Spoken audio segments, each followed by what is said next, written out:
KGF वाली बहू। निर्मला जी के बेटे सुमित की शादी नव्या के साथ हो गई और निर्मला जी बहुत खुश थी क्योंकि बहू रानी दिखने में बहुत खूबसूरत थी और नेचर भी अच्छा था। निर्मला जी का बहुत अच्छे से ख्याल रखती थी, कभी किसी से झगड़ा नहीं करती थी। लेकिन निर्मला जी की बहू में कुछ तो अनोखा था और वो ये था कि केजीएफ मूवी देखने के बाद केजीएफ मूवी के हीरो की बहुत बड़ी फ़ैन बन गई थी और बस हर वक्त उसे ही कॉपी करने की कोशिश करती रहती। बस एक यही आदत की वजह से निर्मला जी को कभी कभी उस पर गुस्सा आ जाता। बाकी सब कुछ ठीक था। सुमित बेटा, तुम नव्या को समझाने की कोशिश क्यों नहीं करते? अरे बार बार केजीएफ के हीरो की तरह भेस बदल कर घूमती रहती है कॉलोनी में, सब देख देख कर हंसते हैं। क्या करूं मम्मी, मैंने उसे कई बार कहा कि बहू हो बहू की तरह रहा करो, लेकिन उसके सर पर तो केजीएफ का भूत सवार है, किसी की सुनती ही नहीं। ठीक है बेटा, तो ऑफिस जा, मैं एक बार और उससे बात करने की कोशिश करती हूँ। थोड़ी देर के बाद नव्या अपने कमरे से निकलकर बाहर आती है। अरे बहू, ये क्या, तुम फिर से केजीएफ की एक्टर बन गई? मम्मी जी, आपको पता है ना, मैं उसकी पर्सनालिटी से बहुत इम्प्रेस्ड हूँ और मेरी फेवरेट मूवी है ये। जानती हैं, मैंने तो सारे डायलॉग्स भी रट कर रख लिए हैं। अरे बेटा, लेकिन थोड़ा बहुत समाज की भी तो परवाह करनी पड़ती है ना। तुम इस तरह घूमती हो, सब लोग क्या सोचते होंगे, थोड़ा तो डरा करो। मम्मी जी, डर होना चाहिए और दिल में होना चाहिए, वो अपुन के नहीं सामने वाले के दिल में होना चाहिए। अरे तुम फिर से केजीएफ के डायलॉग मारने लगी।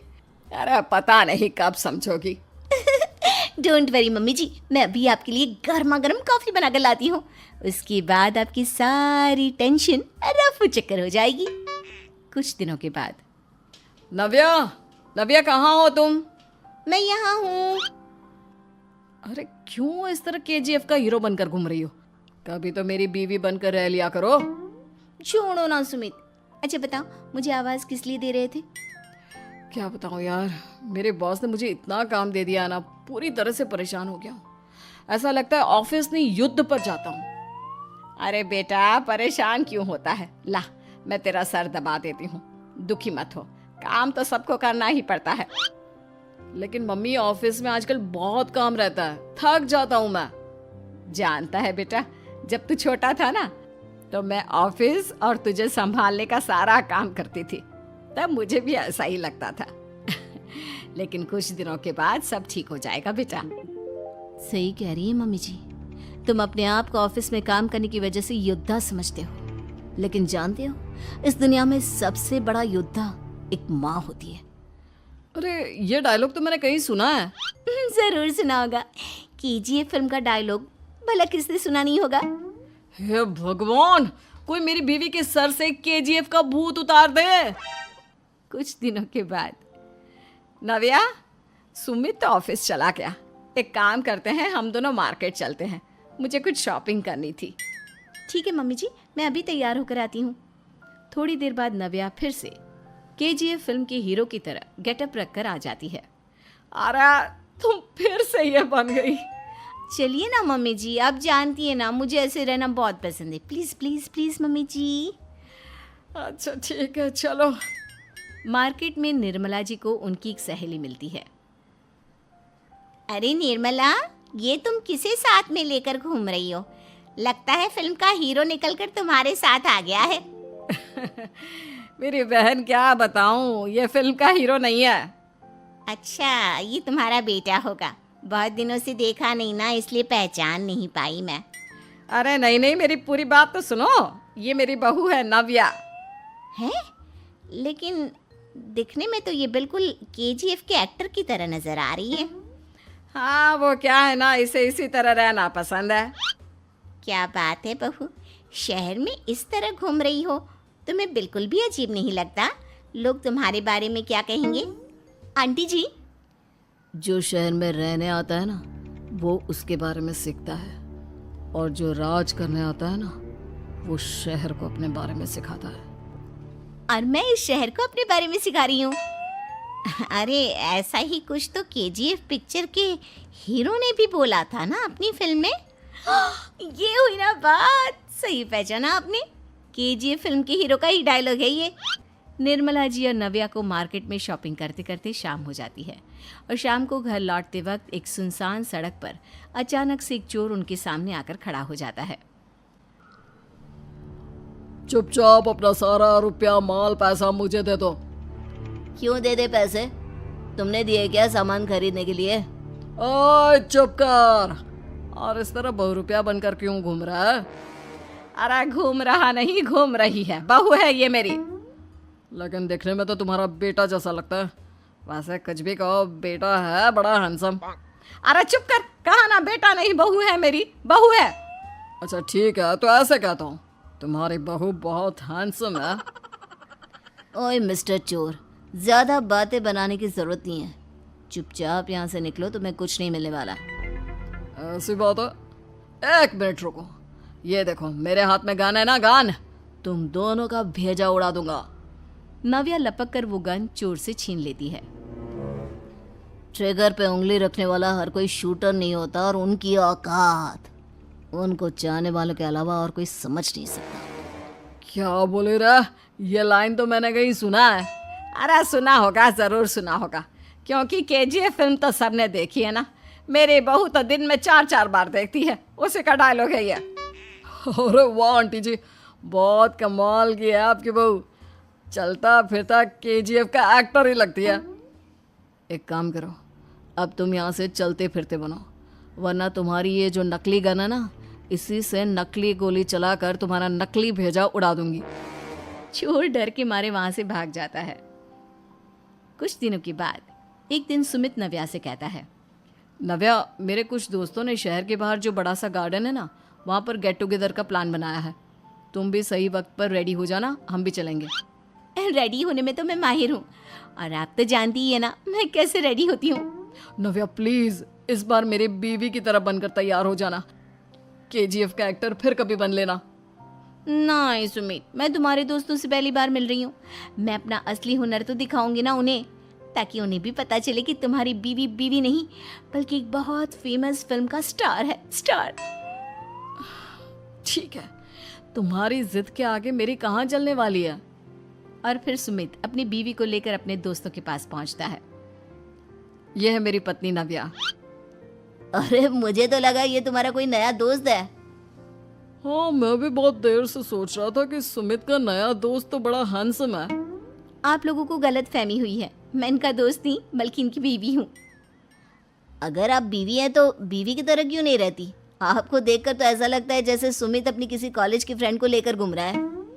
अब क्या बताऊँ यार, तुम लोग ही समझाने की कोशिश करो, मेरी तो कोई बात नहीं सुनती।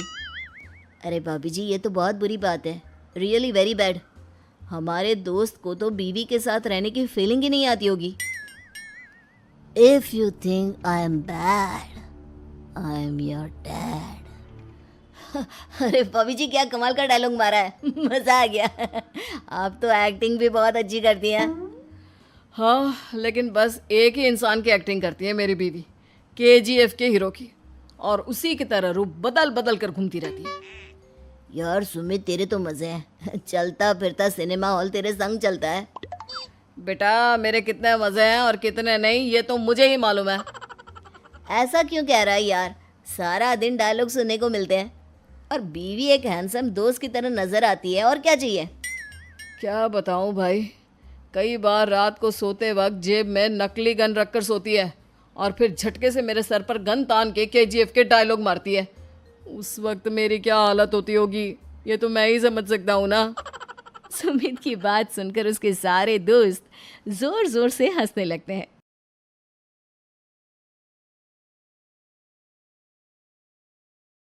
दिन तिगाड़ा काम बिगाड़ा। 3 बहुओं के रवैये से सासू माँ बहुत परेशान थी।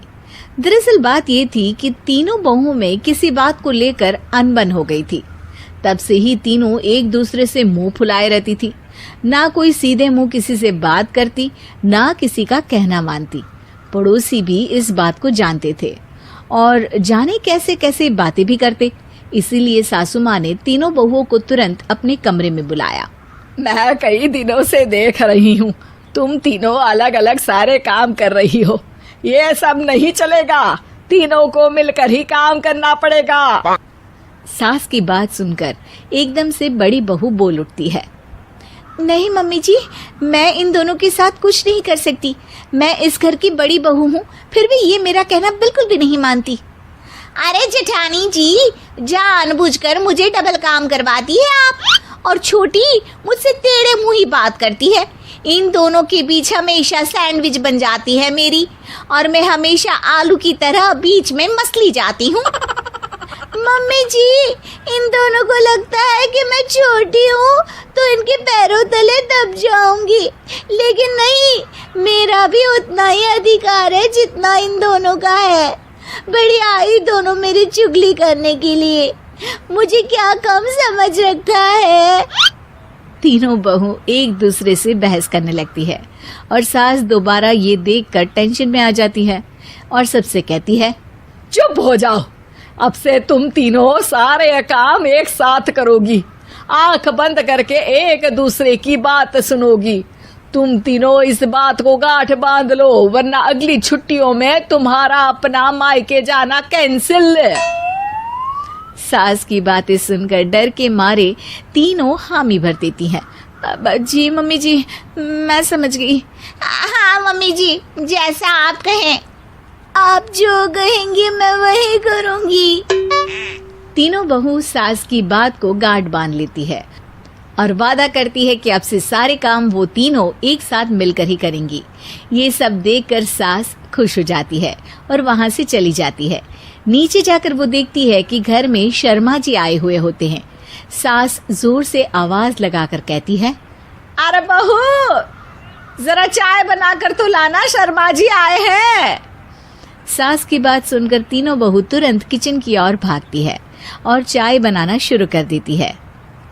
मुझे तो एकदम मसाले वाली कड़क चाय पसंद है, तो हम शर्मा जी के लिए मसाले वाली चाय ही बनाएंगे।